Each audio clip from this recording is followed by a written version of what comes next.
مالك يوم الدين إياك نعبد وإياك إياك نعبد وإياك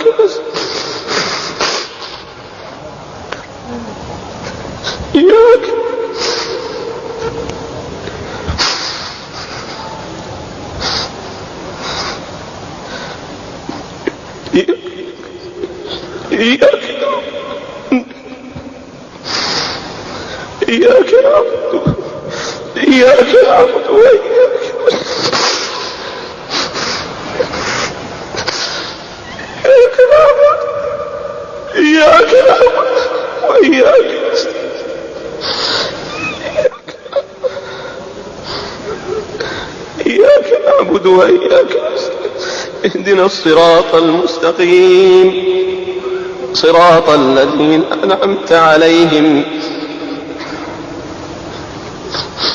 غير المغضوب عليهم ولا الضالين. Sempat ini nanti akan panjang Pak, hajian orang juga terhalang, maka saya katakan fix pada masa kita inilah kita akan menyaksikan petaka-petaka besar dan darah akan tumpah di mana-mana. Subhanallah.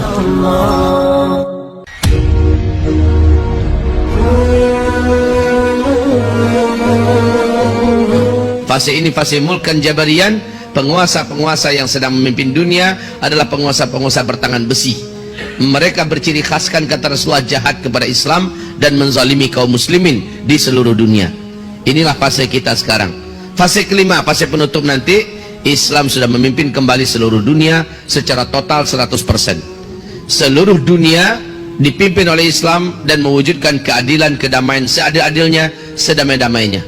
Fase kelima bagaikan surga dunia. Dan fase itu pasti datang karena Allah mengumumkannya dalam Al-Quran surat An-Nur ayat 55 bahwa Islam akan kembali secara pasti memimpin seluruh dunia dengan sistem khilafah ala minhajin nubuwah, kekhalifahan dengan sistem kenabian, dan pusat khilafah itu adalah Baitul Maqdis, Palestina. Demikian janji Allah dan janji Rasulullah sallallahu alaihi wasallam. Nah, untuk kita yang hidup di penghujung fase keempat, apabila ada di antara kita yang meragukan bahwa kita saat ini di akhir zaman, saya ingin mencampakkan dan menghancurkan keraguan itu Bapak Ibu. Saya ingin datangkan bukti-bukti. Silahkan Bapak Ibu periksa, buka, bacalah, dengarkan baik-baik para alim ulama kita yang berbicara tentang akhir zaman. Bacalah kitab-kitab yang berbicara tentang akhir zaman. Mungkin salah satu kitab yang paling saya rekomendasikan, mudah-mudahan ada yang berdagang di luar, judul kitabnya adalah Ensiklopedia Akhir Zaman. Ini ditulis oleh seorang ulama Palestina yang tinggal di Mesir, namanya Syekh Dr. Muhammad Ahmad Al-Mubayyad. Kitab beliau sangat tebal, judulnya Ensiklopedia Akhir Zaman. Lihat di situ, baca di situ, temukan di situ dalil-dalil tentang hadis fitnah akhir zaman. Ada hadis terbaik, ada hadis pilihan yang telah disortir dan disaring. Di sana dijelaskan apa yang digambarkan Rasulullah di akhir zaman, demi Allah terjadi di zaman kita. Mari saya ceritakan ini di fase keempat saja khusus ya. Saya ceritakan satu persatu, tapi dengan ringkas tentunya. Pertama, apabila kalian menyaksikan, kata Rasulullah sallallahu alaihi wasallam, Arab sudah menjadi kaya raya. Sebelumnya Jazirah Arabiah sangat miskin, Arab menjadi sangat kaya raya. Lalu mereka berlomba-lomba dan juga menjadi raja-raja, berbangga-bangga, membangun kota-kota yang mewah-mewah dan gedung-gedung tinggi pencakar langit. Apabila zaman itu sudah kalian dapatkan, maka berarti jarak antara kalian dengan kiamat sudah sangat dekat sekali, kata Rasulullah. Yang kedua, Rasulullah SAW mengatakan, apabila huru-hara sudah merata terjadi di mana-mana, khususnya di negeri Arab, maka itu pertanda sudah sangat dekat sekali. Yang ketiga, apabila kalian menyaksikan negeri Syam diobrak-abrik, kaum musliminnya ditimpakan fitnah yang berat. Syam itu Palestina, Suriah, Lebanon, Yordania. Bila fitnah telah terjadi di Syam, kalian yang ada di muka bumi takkan ada merasakan lagi kebaikan kecuali bertambah waktu bertambah makin jelek, bertambah waktu bertambah makin berat keadaan dalam hal apa saja. Sekali lagi, dalam hal ekonomi, dalam hal politik, dalam hal pendidikan, dalam hal bencana alam, dalam hal budaya, dalam hal kesehatan, segala macamnya bukan bertambah baik Pak ke depan, bertambah jelek. Saya tidak berlebihan, saya katakan dari 2015 saya sudah sampaikan, lihat saja perkembangan waktu demi waktu, tahun demi waktu bertambah lama bertambah jelek keadaan kita di bumi ini dalam segala hal. Makanya Nabi menekankan isbiru, bersabarlah kamu, tambahkan kesabaran kamu, sabar dalam mentaati Allah, sabar dalam menyempurnakan hijrah, sabar dalam totalnya taubat, sabar dalam istiqomah, sabar dalam melakukan kebaikan dan ketakwaan. Sebab hanya orang-orang inilah yang akan ditahan oleh Allah dari segala keburukan yang akan menimpanya. Hanya orang-orang ini akan diluluskan oleh Allah, dijaga oleh Allah dari segala keburukan yang akan menerpanya. Kaum muslimin, hamba-hamba Allah yang kami muliakan. Yang ketiga, yang keempat yang kita saksikan adalah kata Rasulullah sallallahu alaihi wasallam, apabila negeri Arab telah dituruni salju. 2009 permulaan itu. Daerah Tabuk telah mempertontonkan kepada dunia hadis yang diceritakan oleh Rasulullah kepada Muadz bin Jabal. Muaz, kalau daerah Tabuk ini sudah bersalju nanti berarti ubun-ubun engkau dengan kiamat sudah sangat dekat sekali. 2011 Imam Masjidil Haram Syekh Saud Syuraim sudah menyampaikan dalam khutbahnya dengan suara yang lantang tapi bergetar bahwa fenomena salju turun di Arab adalah hadis yang kuat dari Rasulullah sallallahu alaihi wasallam, bahwa pertanda kita sudah sangat dekat sekali dengan kiamat. Kemudian yang kelima, fenomena kelima di akhir zaman yang kita dapatkan, dan ini juga wallahi kaum muslimin tidak dapat dibantah. Apabila negeri pelindung Mekah dan Madinah, di mana itu negeri pelindung Mekah Madinah? Arab Saudi, ya. Apabila negeri pelindung Mekah Madinah sudah jahiliyah para penguasanya dan rakyatnya. Sejak 2016 kita sudah menyaksikan bagaimana liberalisasi terjadi di negeri kerajaan Saudi Arabia oleh Muhammad bin Salman. Seluruh simpul-simpul syariah satu persatu dilepas, satu persatu pintu-pintu dosa dan maksiat pun dibuka selebar-lebarnya.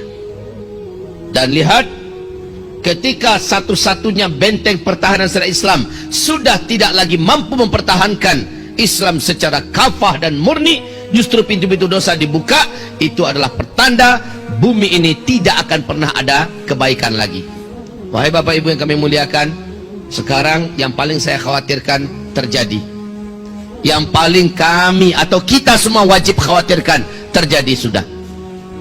Walaupun kita akan nanti berdoa semoga ini tidak berlangsung panjang, tapi kalau sempat berlangsung panjang maka fix di zaman kita ini kita akan menyaksikan petaka-petaka mengerikan. Apa itu kaum muslimin yang kami muliakan?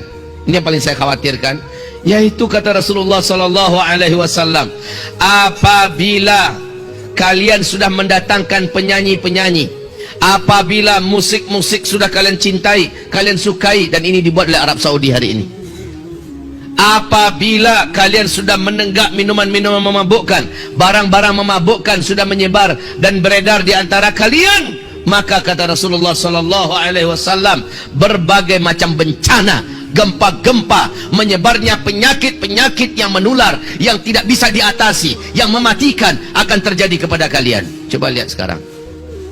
Saya tidak cerita ini tentang Indonesia, ya. Indonesia sudah lama mencintai musik-musik. Indonesia sudah lama menghadirkan penyanyi-penyanyi, pelenggang-lenggok wanita, penari-penari sudah banyak di Indonesia, sudah lama. Saya tidak cerita ini tentang Asia Tenggara. Saya tidak cerita ini tentang Eropa, Amerika, karena semua mereka berasal dari sana kejahatan maksiat ini. Tetapi yang saya ceritakan adalah pelindung syariah, simbol syariah, yaitu kerajaan Saudi Arabia. Mereka sudah mencintai musik, mereka sudah mengundang penyanyi-penyanyi India, K-pop, mereka sudah mengundang penari-penari, mereka sudah mengadakan acara konser-konser musik raksasa, dan mereka sudah satu persatu buhul-buhul syariah mereka lepaskan, dan satu persatu pintu-pintu dosa maksiat mereka buat, mereka gelar. Ibadah Allah yang kami muliakan, maka petaka-petaka terjadi, dan betul ternyata terjadi. terjadi. Wahai Bapak Ibu, sejak Januari, dari akhir Desember 2019, Januari, dan fixnya adalah 23 Januari sampai hari ini, kaum muslimin, virus novel corona baru yang menggerogoti seluruh dunia berawal dari Cina, dari Wuhan. Hari ini kaum muslimin sudah 90 negara yang terinfeksi oleh virus novel corona baru ini, yang diberi gelar namanya oleh WHO dengan COVID-19. Kaum muslimin yang kami muliakan, dan ini berdampak serius. Apa dampaknya? Satu lagi, ini kekhawatiran. Hadis riwayat Ibnu Hibban, hadis riwayat Hakim, hadis riwayat Imam Ahmad, Ad-Dailami, ini terjadi. Hadis ini sahih menurut syarat Bukhari Muslim. Apa kata Rasulullah SAW? Nanti di akhir zaman, dalam suasana itu kalian akan mendapatkan di mana akan tertahan umatku melaksanakan ibadah haji dan umroh. Akan tertahan. Ada tahun-tahun di mana umatku melaksanakan ibadah haji dan umroh. Sempat ini nanti akan panjang, Pak. Hajian orang juga terhalang. Maka saya katakan fix pada masa kita inilah kita akan menyaksikan petaka-petaka besar dan darah akan tumpah di mana-mana. Perang di mana-mana. Dan Imam Mahdi akan muncul di zaman ini. Dan Dajjal juga keluar di masa kita. Jika ini hanya sebentar saja, umroh dipersilahkan kembali, haji ternyata tidak terhalang, kita masih lega, Pak, alhamdulillah. Tapi kalau sempat ini panjang, Ramadan nanti juga tertahan orang melaksanakan ibadah umroh ke tanah suci, lalu puncaknya nanti haji juga terhalang, maka wallahi inilah tahun-tahun di mana darah akan banyak tumpah di mana-mana, perang akan terjadi di mana-mana, plus musibah-musibah dahsyat merata-rata di seluruh dunia akan menelan nyawa sebanyak-banyaknya.